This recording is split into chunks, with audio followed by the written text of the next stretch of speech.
grande alegria que estamos aqui nessa noite, meus amados, para louvar ao Senhor Deus. Quem está disposto a louvar ao Senhor nessa noite? Amém?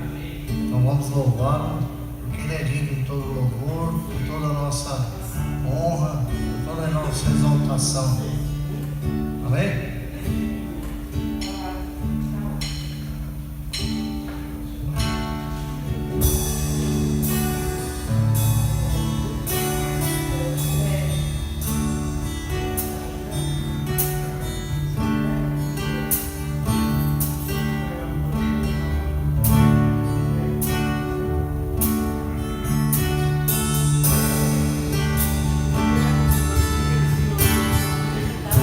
Tua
Senhor, sempre estará nos meus lábios o seu louvor. Em todo tempo eu louvarei ao Senhor, sempre estará nos meus lábios o seu louvor.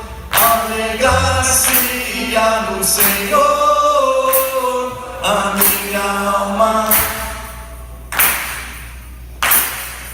Alegrar-se-á no Senhor a minha alma. Em todo tempo eu louvarei ao Senhor, sempre estará nos meus lábios o seu louvor. Em todo tempo eu louvarei ao Senhor, sempre estará nos meus lábios o seu louvor. Alegrar-se-á no Senhor a minha alma. Alegrar-se-á no Senhor a minha alma. Engrandecei ao Senhor, engrandecei ao Senhor, sempre estará nos meus lábios o seu louvor. Em todo tempo eu louvarei ao Senhor, sempre estará nos meus lábios o seu louvor. Alegrar-se-á no Senhor a minha alma. Alegrar-se-á no Senhor a minha alma. Engrandecei ao Senhor, engrandecei-o comigo, e todos a uma exaltemos o nome. Engrandecei ao Senhor, engrandecei-o comigo, e todos a uma exaltemos o nome. Seu glorioso nome. Seu glorioso nome. Engrandecei ao Senhor, engrandecei-o comigo, e todos a uma exaltemos o nome. Engrandecei ao Senhor, engrandecei-o comigo, e todos a uma exaltemos o nome.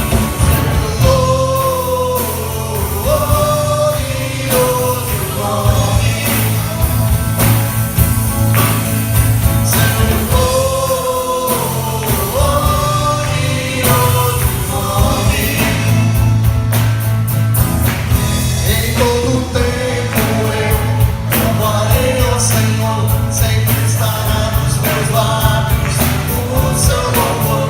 Em todo tempo eu louvarei ao Senhor, sempre estará nos meus lábios o seu louvor.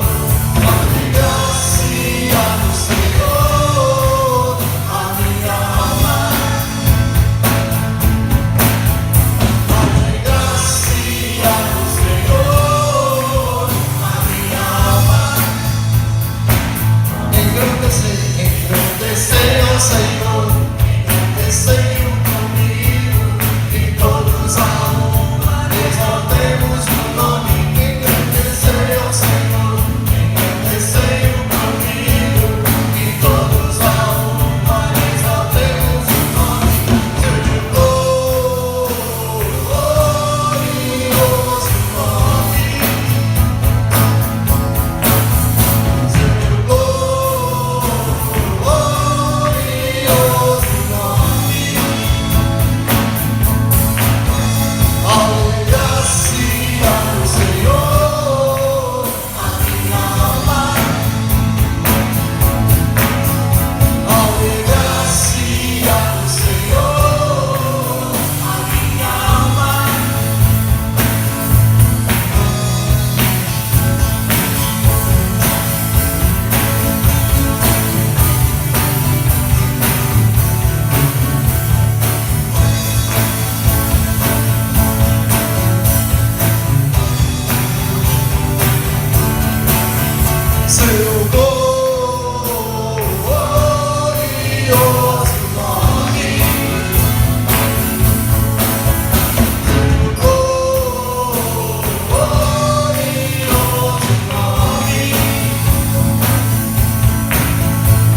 seja o nome do Senhor. O meu convite é este, para reflexão na palavra de Deus. E nós vamos começar lendo um texto que está em 1 Pedro, lá no finalzinho da Bíblia. Primeira carta de Pedro, no capítulo 1, no versículo 17 ao versículo 21. E aqui a gente inicia a nossa reflexão sobre a graça de Deus em todos os tempos. Primeira carta de Pedro, capítulo 1, nós vamos ler do versículo 17 ao versículo 21. E diz assim: E se invocais por Pai aquele que sem acepção de pessoas julga segundo a obra de cada um, andai em temor durante todo o tempo da vossa peregrinação, da vossa caminhada, sabendo que não foi com coisas corruptíveis, como prata ou ouro, que fostes resgatados da vossa vã maneira de viver, que por tradição recebestes os vossos pais, mas com o precioso sangue de Cristo, que como um cordeiro imaculado e incontaminado, o qual na verdade em outro tempo foi conhecido, ainda antes da fundação do mundo, mas manifestado nesses últimos tempos por amor de vós. E por ele, por Cristo, credes em Deus, que o ressuscitou dentre os mortos e lhe deu glória, para que a vossa fé e esperança estivessem em Deus. Amém? Eu também vou ler, já de início, Hebreus capítulo 9, vai um pouquinho para frente. Hebreus capítulo 9, versículo 26 ao 28. Hebreus capítulo 9, versículo 26 ao versículo 28.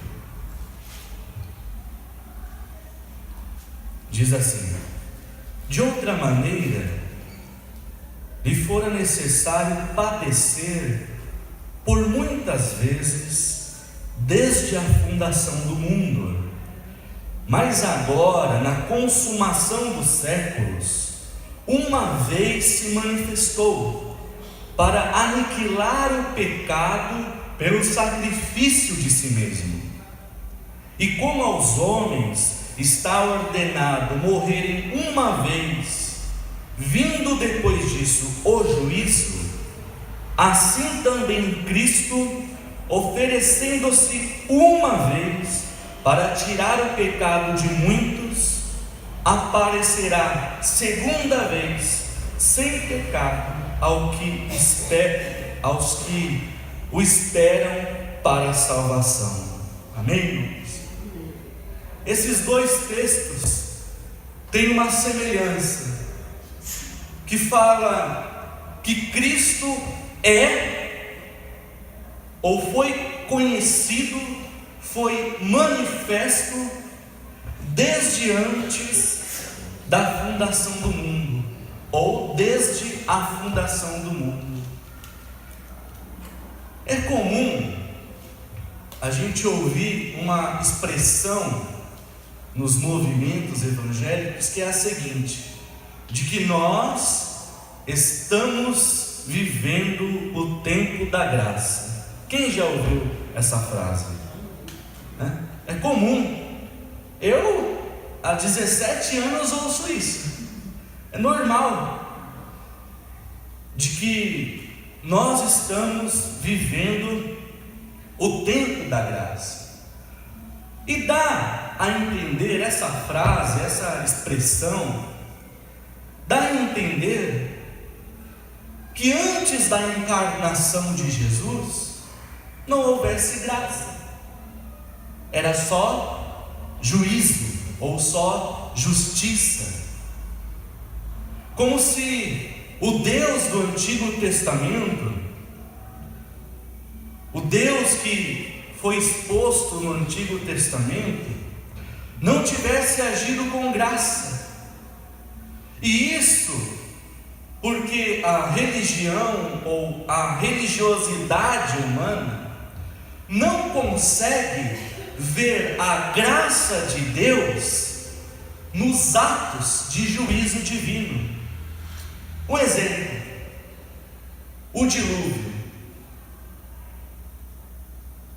Muitos não conseguem enxergar a graça no juízo que Deus imputou sobre a terra no dilúvio. Um outro exemplo: muitos não conseguem enxergar a graça de Deus quando Deus imputou juízo a Sodoma e Gomorra. Não é só juízo, é só justiça, ali não teve graça.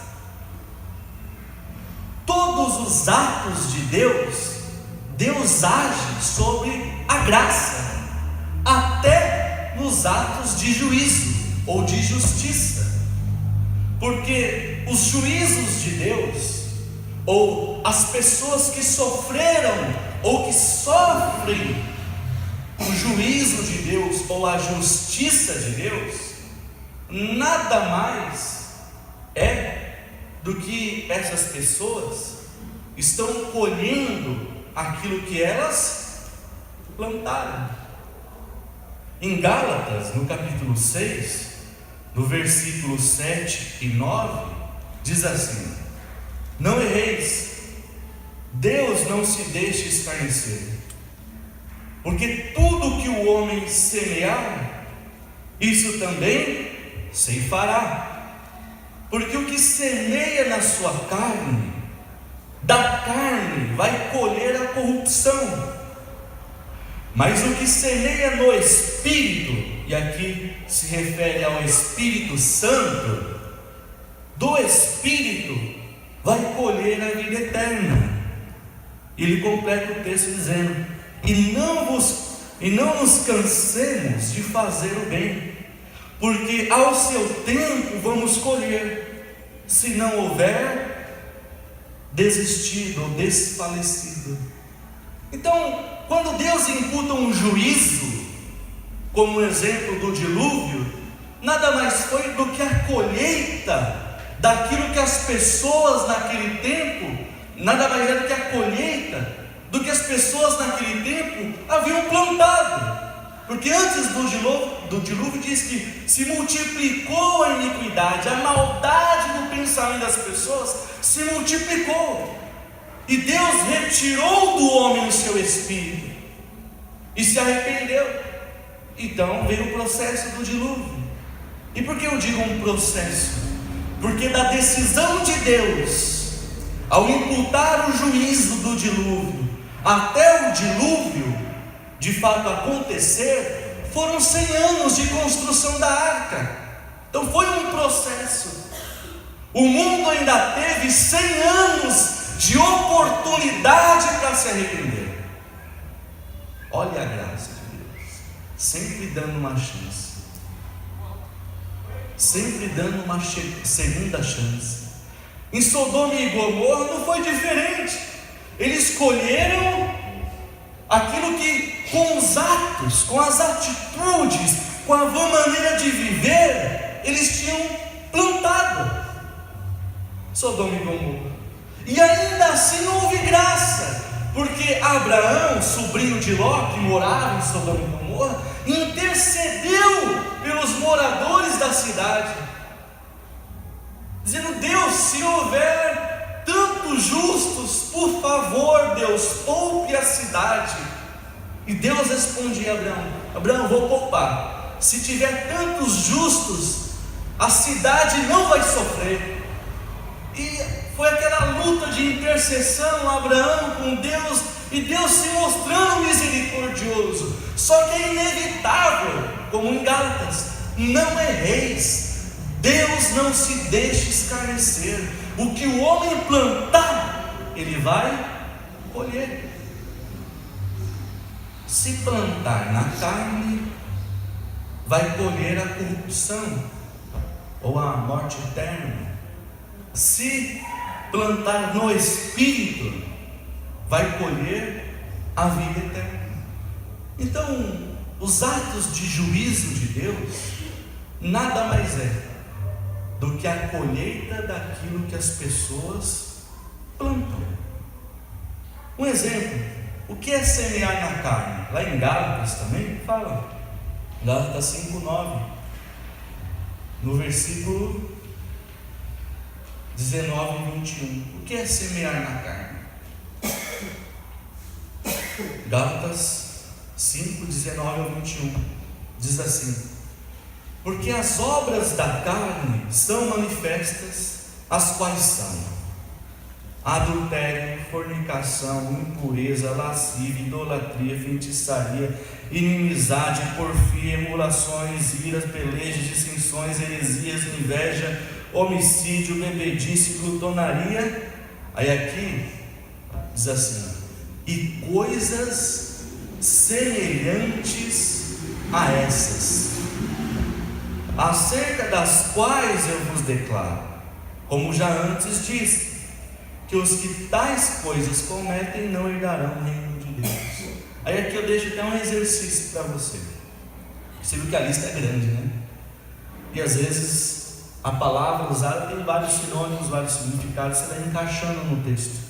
Então chega na sua casa, abre o Google ou o celular, não sei, procura no dicionário o significado de tudo isso e vai juntando com todo o contexto para você chegar no que diz e coisas semelhantes a essas. O leque é grande das obras da carne, então é fruto de reflexão, o conhecimento que você vai subtrair da palavra de Deus.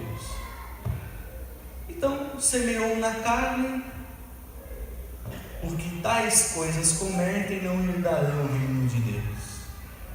Deus não se deixa escarnecer. O que o homem plantar, ele vai colher. E o que semeia no Espírito? No Espírito de Deus. Lá em Gálatas também, já no versículo 22 do capítulo 5, fala do que seria semear no Espírito. Gálatas capítulo 5, versículo 22. Mas o fruto do Espírito é amor, alegria, paz, longanimidade, benignidade, bondade, fé, mansidão, domínio próprio. E contra essas coisas não há lei. E os que são de Cristo crucificam a sua carne com as suas paixões e concupiscências. E se vivemos no Espírito, andemos também no Espírito. Então, quais são as obras do Espírito? O amor, bondade, domínio próprio. Onde é que o Glauber mencionou uns tempos atrás, uns 2 domingos atrás, o domínio próprio. Semeou no Espírito, ou em coisas semelhantes a esta, vai colher a vida eterna. Não erreis, Deus não se deixa escarnecer.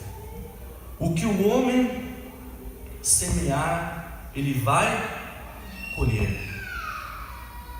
Em todos os atos de Deus existe graça.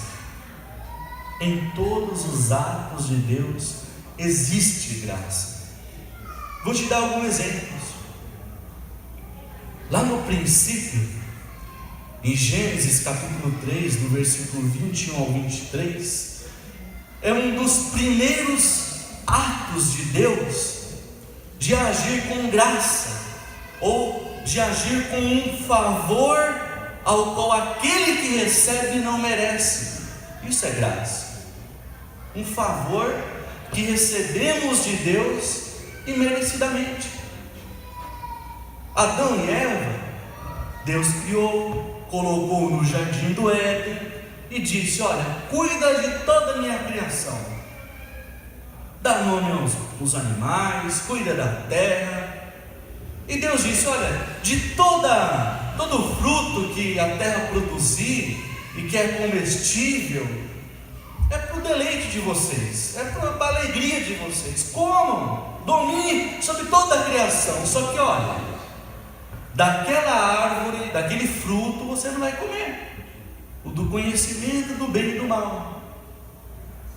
Adão e Eva, começou com Eva o processo, foram seduzidos pela serpente, seduzidos a descumprir, a violar a única coisa que Deus tinha dado a eles como um mandamento: não vai comer daquele fruto.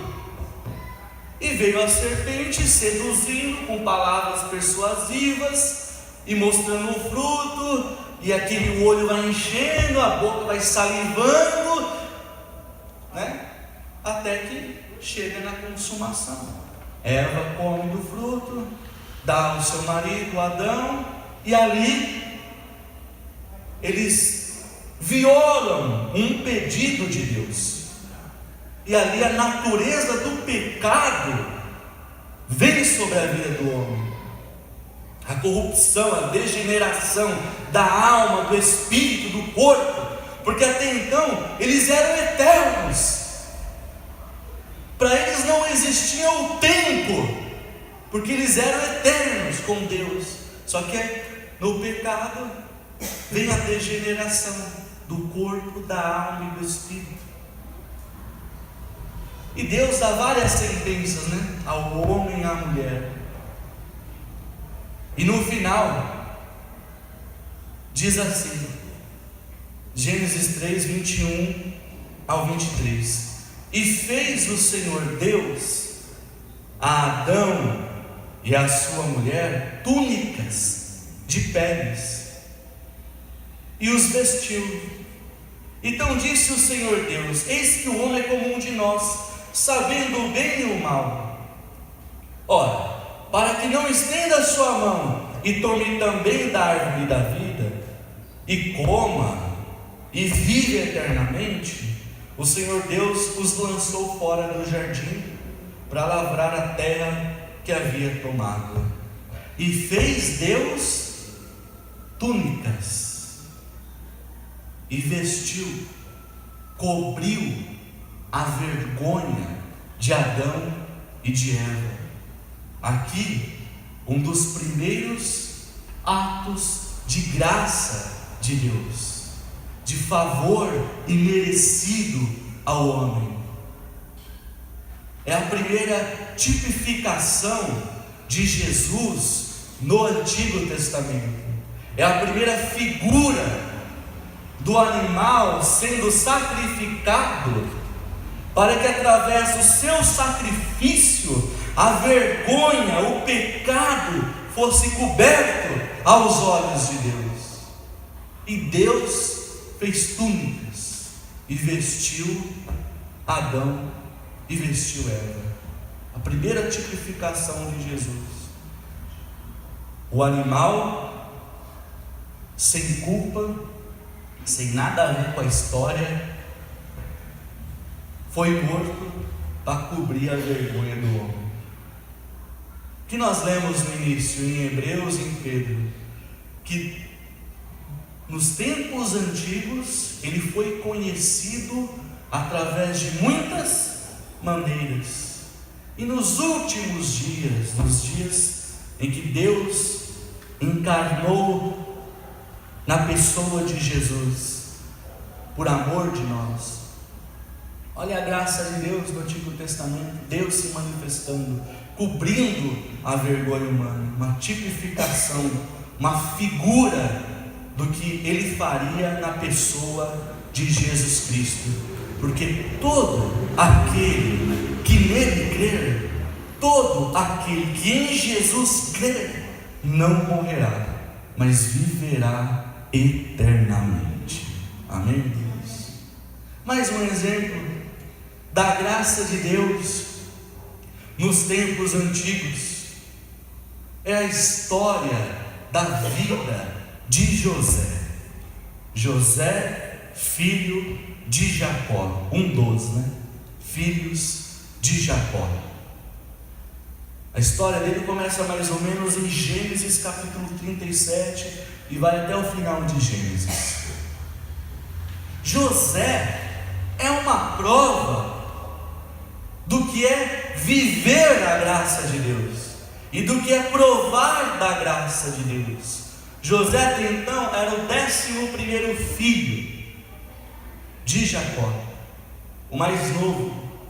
Benjamim veio depois que José foi para o Egito. 11º filho. E em José tinha algo diferente.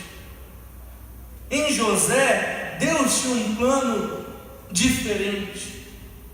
Que com o tempo, cada fase ou cada etapa desse plano iria se cumprindo, até chegar ao que Deus queria de concreto para José. Porque o tempo ia revelar o que Deus iria fazer na vida de José. Que José teve um sonho. E qual era? Que ele estava na lavoura, tinha os seus feixes de trigo, dele e dos irmãos dele, e de que os feixes de trigo dos irmãos se prostravam diante do feixe de trigo dele, de José. Que era uma representação de que de alguma forma, em um tempo futuro, os irmãos de José, a família de Jacó, estaria sujeita de alguma forma a José. E esse era o sonho. E isso irritou os irmãos de José, a tal ponto que os irmãos de José tinham inveja dele e da forma que o pai o tratava. E foi remoendo aquela inveja, aquele ódio, aquela contenda, até chegar a um nível mais alto dessa contenda, dessa inveja dos irmãos de José para com ele. Numa oportunidade, os irmãos de José tentam matar ele. Só que dos 10 irmãos, alguns ficaram com medo. Não vou lançar a mão sobre José para que o sangue dele não caia sobre nós. Então não vamos matar José, vamos fazer alguma outra coisa.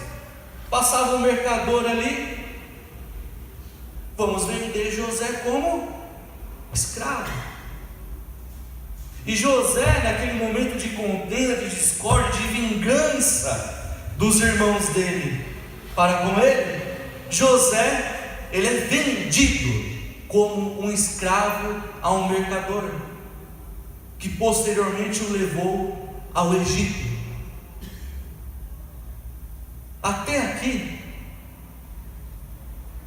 tem a graça de Deus em José sendo vendido pelos seus irmãos. Como assim? Graça em comercializar alguém da própria família como escravo? Teve graça, sabe como? A graça de Deus, ela revela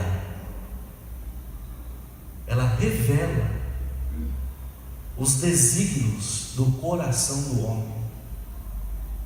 E naquele instante em que José foi vendido, foi revelado publicamente os desígnios do coração dos irmãos dele. Ali, José soube quem era quem era cada um dos irmãos dele. Naquele ato de covardia, que era 10 contra 1, naquele ato de violência ao vendê-lo como escravo, ali teve graça, porque foi revelado quem era cada um dos irmãos dele e quais eram os desígnios do coração de cada um deles. Porque tem um texto que diz assim, que a palavra de Deus, ela é mais cortante, ela é afiada, mais cortante que uma espada de 2 gumes, que penetra a divisão da alma, da medula e revela os desígnios do coração. Ali teve graça. A graça de Deus se manifesta quando é revelado a nós o caráter real de cada pessoa. Ali teve graça. E José foi vendido, levado ao Egito. Lá, escravo. E escravo é escravo, irmãos. É chicote, é trabalho duro. A coisa é feia, deve ser feia. E ele foi lá por muitos anos assim.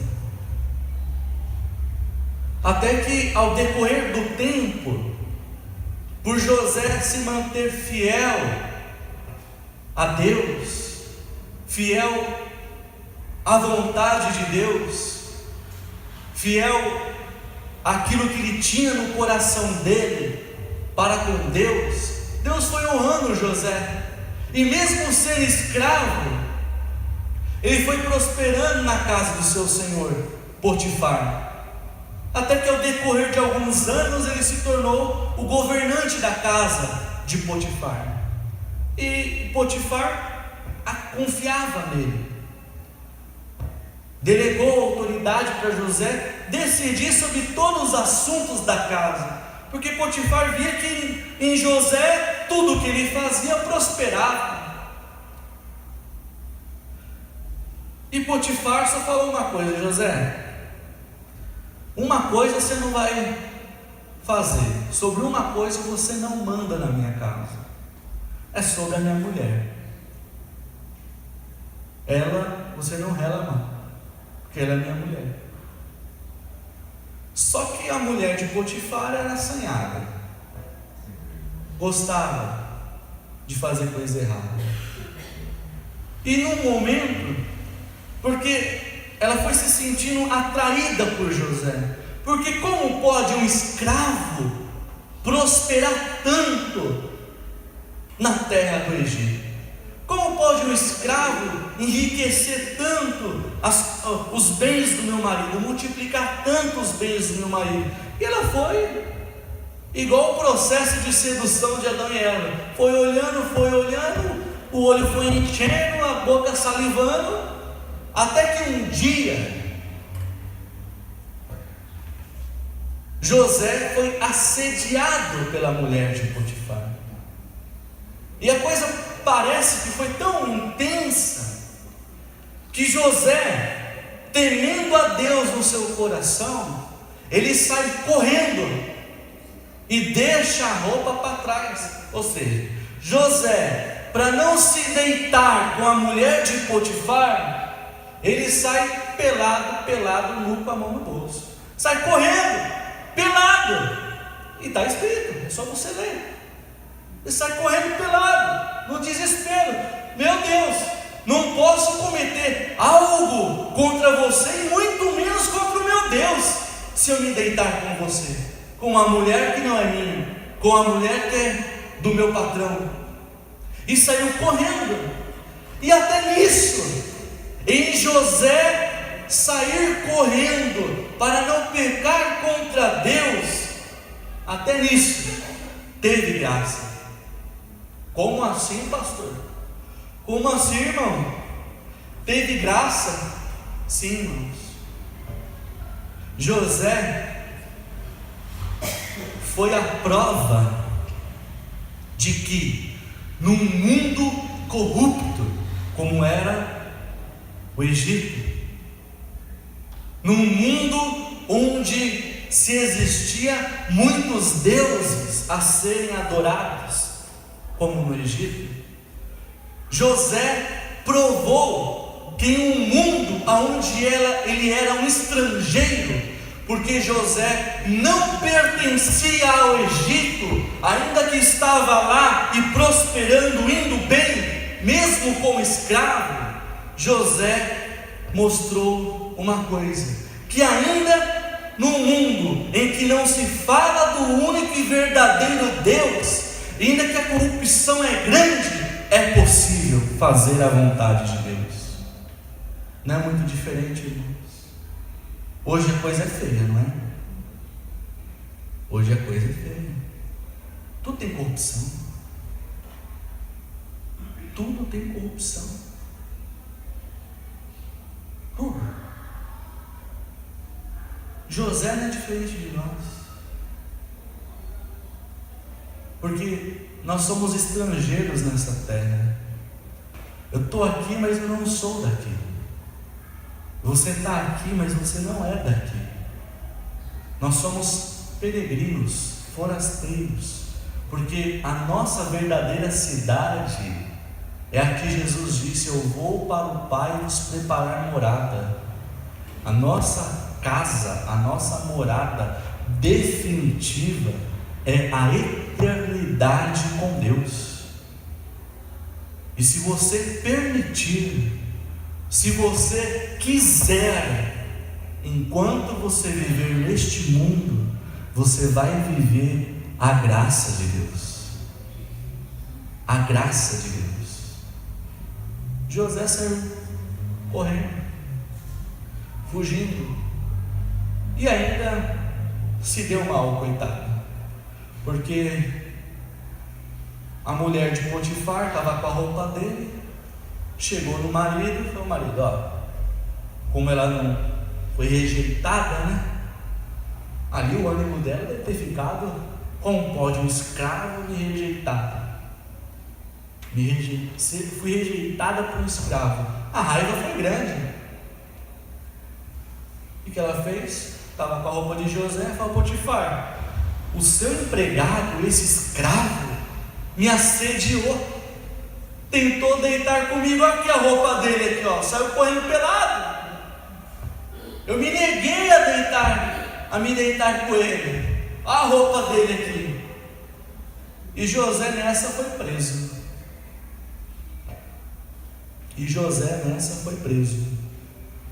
E ficou preso durante um bom tempo.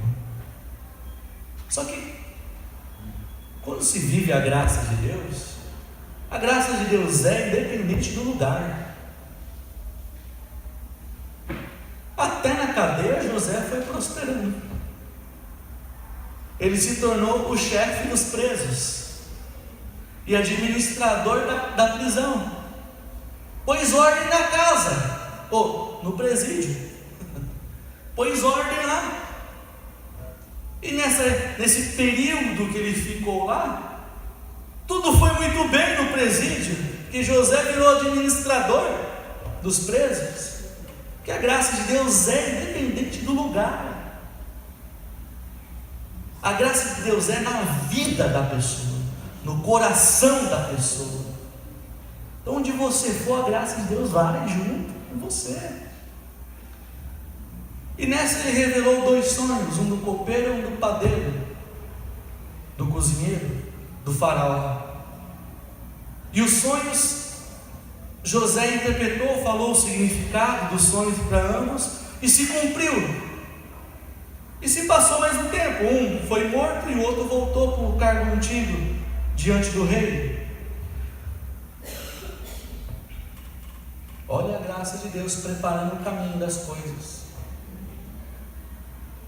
Enfim, passou-se o tempo e Faraó teve um sonho, 2 sonhos, né?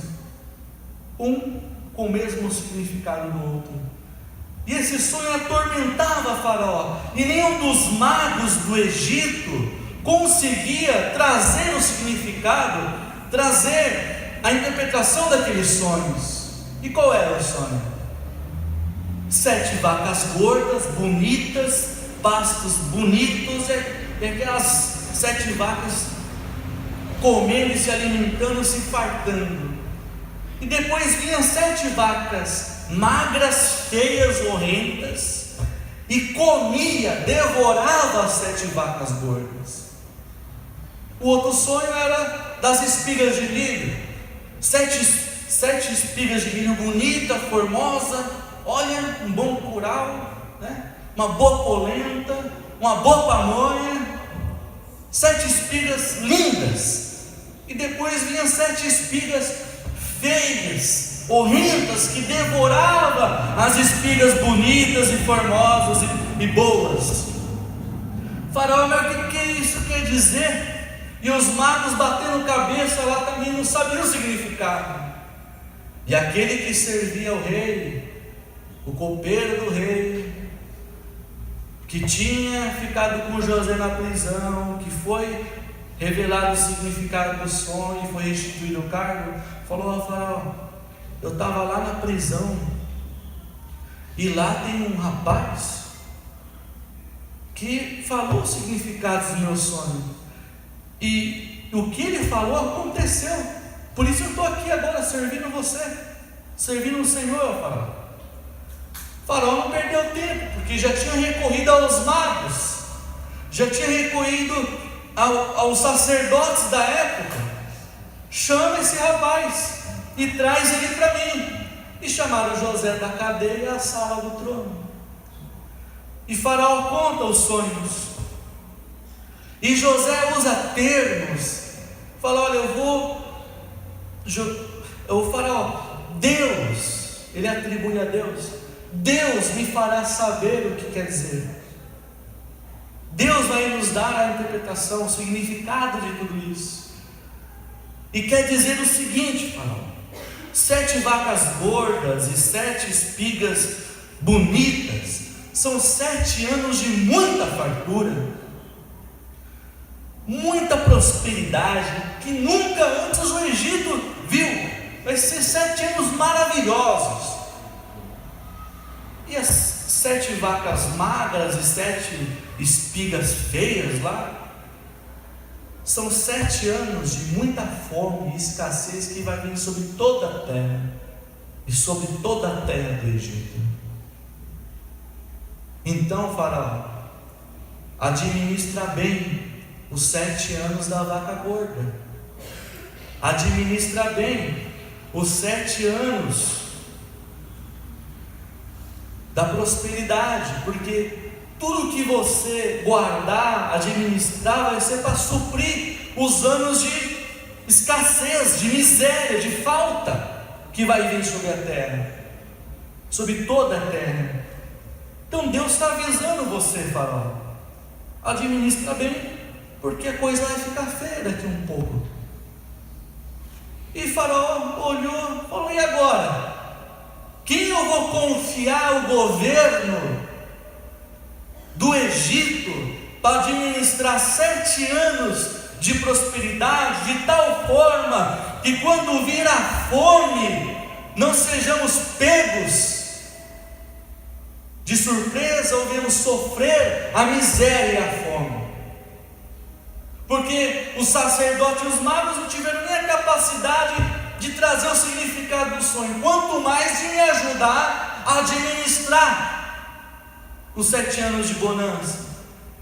Eu, Faraó, considerado um Deus, também não tive acesso ao oculto para saber os significados, então eu também sou um palerma, não vou conseguir administrar.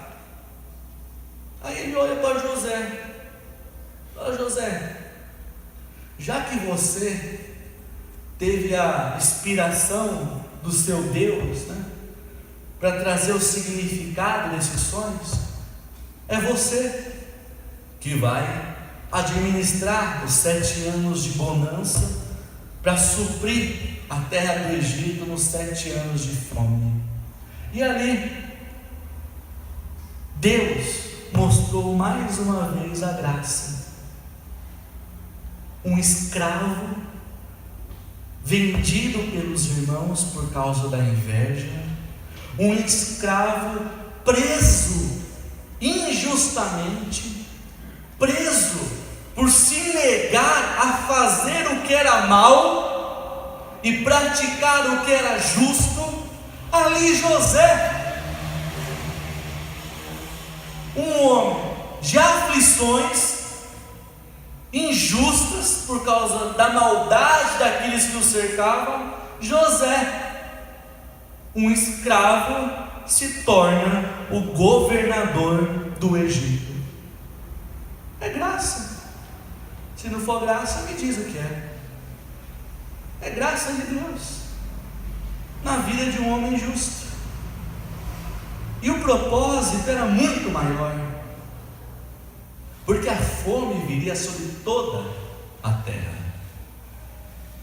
E havia um propósito em José se tornar o governador.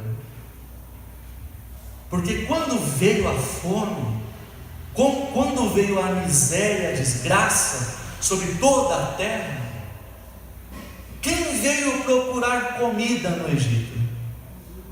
Os irmãos de Jacó, os irmãos de José. E nessa visita dos irmãos,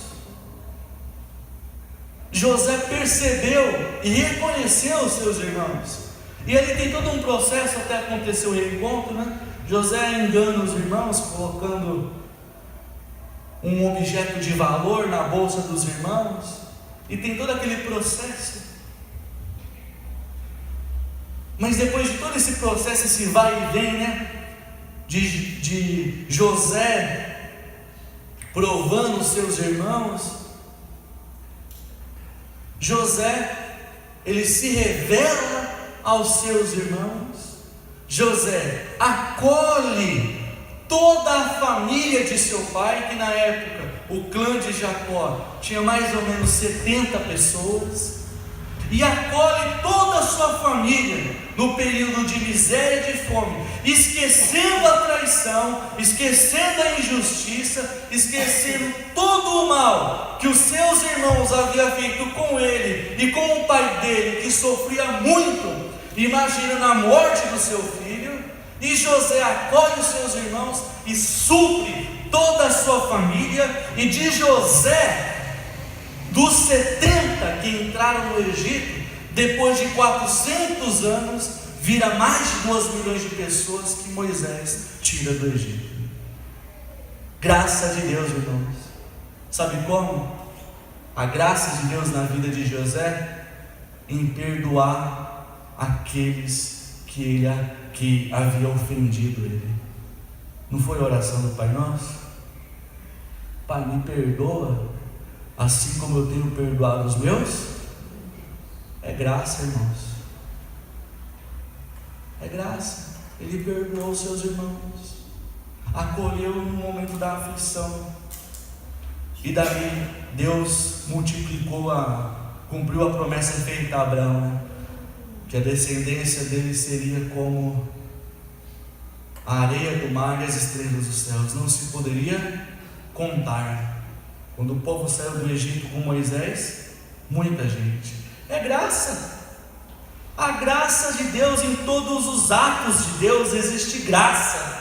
Ainda que eu não compreendo, ainda que você não compreende, agora, em algum momento da história da sua vida, você vai olhar para trás e falar: meu, tudo que eu vivi até agora é graça de Deus. É graça de Deus. A graça de Deus em todos os tempos. Vou dar mais um exemplo. Dá para aguentar aí, irmãos? Amém? Vou dar mais um exemplo. Davi tem uma ambiguidade na vida de Davi, porque todo mundo só lembra de Davi o rei, né? Davi, aquele que foi ungido por Samuel. Só história bonita, né? Todo mundo conta de Davi. Mas Davi, irmãos, vou te falar, teve uma fase ruim. E bota ruim nisso. Já como rei, já governando o povo, Davi estava numa fase de guerra contra outras nações. Só que Davi ficou em casa. Enquanto o povo estava lá batalhando, Davi estava em casa. Já está errado, né? Porque o rei está à frente, né? Mas ele ficou em casa. Falou: essa batalha aí, eu não vou não, vou ficar em casa. Aí ele acorda, vai na varanda, olha ali, perto da região, e o que tem no lago? Betseba, mulher bonita, formosa, escultural. E Davi começa a olhar aquela mulher tomando banho no lago e fala: epa, o povo está na guerra, o marido dela está na guerra, eu estou sozinho em casa, só com meus servos. Davi cobiçou Betseba. mulher de Urias. E Davi é tão descarado que ele manda mensageiros para buscar a mulher. E uma vez que a mulher viesse até ele se deitou com ela. Ou seja, Davi adulterou. E passando os dias, as semanas, vem a notícia: Betseba está grávida. Aí Davi tremeu na base, falou: e agora? Além de eu adulterar, ainda vem um fruto, vem um bebê a caminho aí. E agora, como é que eu vou fazer para justificar tudo isso? Aí Davi é mais sacana ainda, porque vem Urias da guerra junto com o batalhão, e Davi fala para Urias: Urias, férias para você, não tem mais guerra para você, Urias, vai para sua casa, mata a saudade da sua mulher, mata a saudade da sua mulher, você deita para ela, fica à vontade, vai Urias, você está de férias, não precisa mais voltar para a guerra. Só que Urias, irmãos, é tão fiel ao reino, ao propósito do soldo dele, que ele fala assim: não, eu não vou para minha casa me deitar com a minha mulher, me alegrar, me festejar, enquanto os meus companheiros estão lá na guerra. E Urias dorme do lado de fora da casa dele. E Davi fica sabendo que Urias não se deitou com a mulher, porque o que Davi queria era: Urias se deita com a mulher, é ele que fez o filho, está tudo resolvido. E Davi insiste nessa história, e Urias pé firme na integridade dele como soldado, não se deitou com a mulher de jeito nenhum. E Davi fica no desespero: e agora, como que eu vou encobrir esse meu erro? E agora? Davi é o rei, Urias um súdito. Quem pode mais, irmãos? O rei. Então Davi chama o comandante do exército, fala: papo só entre nós aqui, se alguém ficar sabendo, a coisa fica feia para você, hein? E chama o general e fala: na próxima vez que vocês forem para o campo de batalha, coloca Urias na frente do batalhão. Quando tiver próximo o inimigo, todo o nosso exército vai recuar, deixando Urias sozinho no campo de batalha. Aí ele vai morrer. E Davi fez isso. Além de cometer o adultério, manda matar o marido da mulher. Coisa feia. Só que é o que a gente leu: não erreis, Deus não se deixa escarnecer. O que o homem plantar, ele vai colher. Daí em diante, durante um bom tempo, mais um bom tempo, Davi só viu desgraça na vida dele. O filho dele se deita com a irmã, ou seja, um irmão, se deita com a irmã. Depois, um outro irmão revoltado com isso mata o que deitou com a irmã. Depois, outro revoltado com tudo isso toma o trono de Davi. Isso é uma síntese, um resumo bem por cima. E daí em diante, só desgraça na vida de Davi por um bom tempo. E Davi sofreu, e não foi pouco, as consequências dos seus pecados. Salmos, muitos dos salmos que tem na Bíblia, foram lamentações, orações de Davi a Deus, ou cânticos que Davi fez a Deus. E dá para perceber, e lendo dá para perceber o sofrimento de Davi ao viver todas as consequências de seus atos. Davi vendo o seu filho matar o outro irmão, Davi vendo o seu filho se deitando com a irmã, Davi vendo o próprio filho tomando o seu trono, dividindo o reino. E Salmos é isso, Davi lamentando, chorando, implorando a Deus o seu perdão, implorando a Deus a misericórdia, implorando a Deus força para resistir todo aquele juízo que estava vindo sobre ele. E Davi alcançou a graça de Deus, e Deus o perdoou, de tal forma ele foi perdoado por Deus,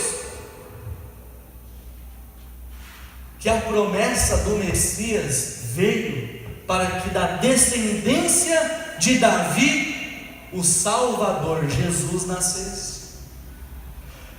A graça de Deus, o perdão de Deus foi tanto sobre Davi, que posteriormente Davi foi conhecido como um homem segundo o coração de Deus, porque no Novo Testamento, numa das cartas de João, está escrito assim: filhinhos, eu escrevo todas essas coisas para que vocês não pequem, não erreis. Mas se alguém pecar, se alguém errar, saiba de uma coisa, que nós temos um advogado diante de Deus, Jesus Cristo, o justo, que perdoa o nosso pecado.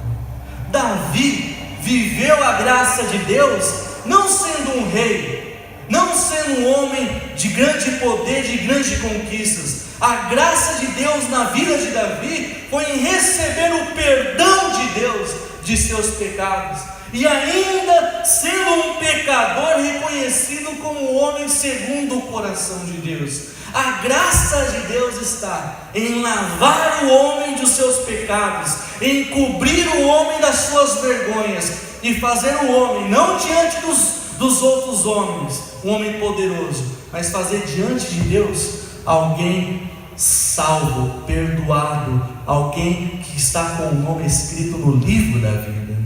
Essa é a graça de Deus, em resgatar o homem dos seus pecados e o fazê-lo pronto para a eternidade em nome do Senhor. É graça, é a graça de Deus. Em todos os atos de Deus há graça. Por isso fica um pouco confuso quando os movimentos religiosos falam assim, de que nós estamos vivendo o tempo da graça. Adão e Eva viveu a graça, ter cobrido a sua vergonha com o sacrifício do animal. José viveu a graça, e a graça de Deus na vida de José foi que todas as coisas cooperam para o bem daqueles que amam a Deus. Davi viveu a graça, ou seja, Deus não resiste a um coração arrependido, Ele perdoa um coração arrependido. Mas muitos atribuem ao tempo da graça, e dá a entender isso, como um tempo que tudo pode. Pode tudo, é tempo da graça, está liberado geral. Tem vários movimentos que fazem isso e falam a respeito disso, e nada vai acontecer. Olha o que Deus fez nesse tempo da graça com Ananias em Atos. Atos é o tempo da graça, já, irmãos? Segundo o entendimento, que é Novo Testamento. Jesus já morreu, ressuscitou, foi elevado aos céus. Olha o que aconteceu com Ananias e Safira. Estou terminando. Atos capítulo 5, do versículo 1 ao 5, fala a história de Ananias e Safira. Comum naquela época, no início do processo da formação da comunidade da fé em Cristo, de que se vendiam as propriedades, e o valor da venda dessas propriedades era dada aos pés dos apóstolos, para que fizesse a repartição entre eles, porque entre eles não havia nada em comum. Então dá a entender que a venda dessas propriedades era para suprir a necessidade de toda a comunidade da fé. Então veio Ananias e Safira, vendeu a casa, falou: agora eu vou dar lá para os apóstolos.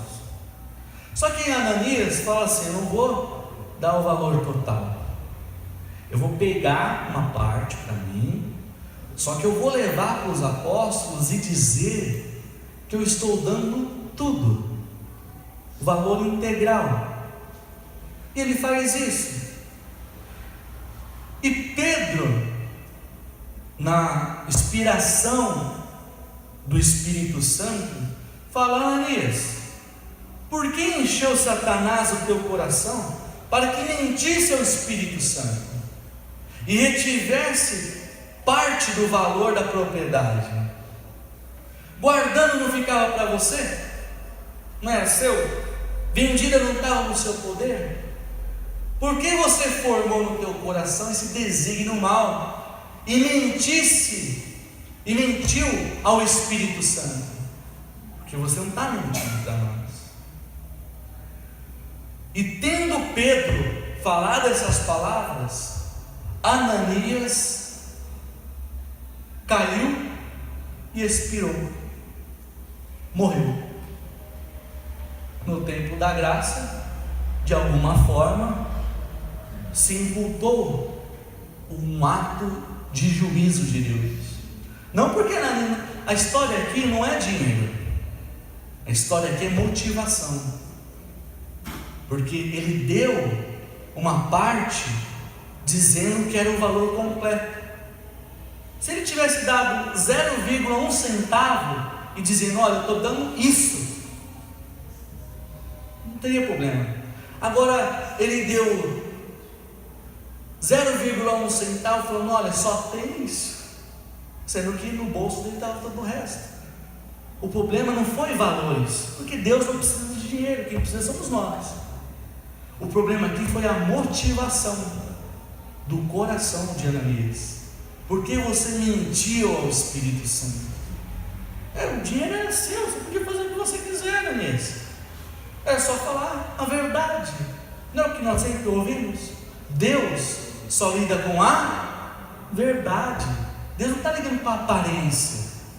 A aparência para Deus não vale nada. A aparência serve lá no emprego. A aparência às vezes pode servir no meio de um grupo de pessoas. A aparência serve para pessoas, entre aspas. Mas para Deus, Deus só lida com a verdade, com a motivação do coração.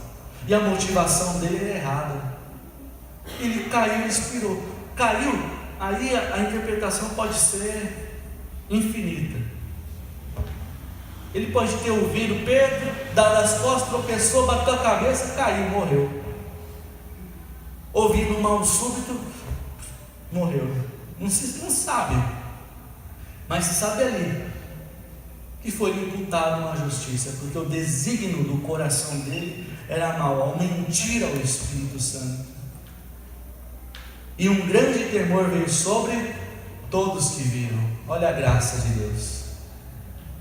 Para Ananias foi juízo, para quem viu foi graça, dizendo: opa, se eu estava pensando em fazer isso, agora eu não vou fazer mais. Gerou arrependimento. É graça. Todos os atos de Deus, a graça. Em todos os atos de Deus existe graça, e o princípio sempre é o mesmo: arrependimento. E aqui eu vou ler o último texto e nós vamos orar. O princípio sempre é o mesmo, para a graça de Deus. Isaías capítulo 1, versículo 16 e versículo 18.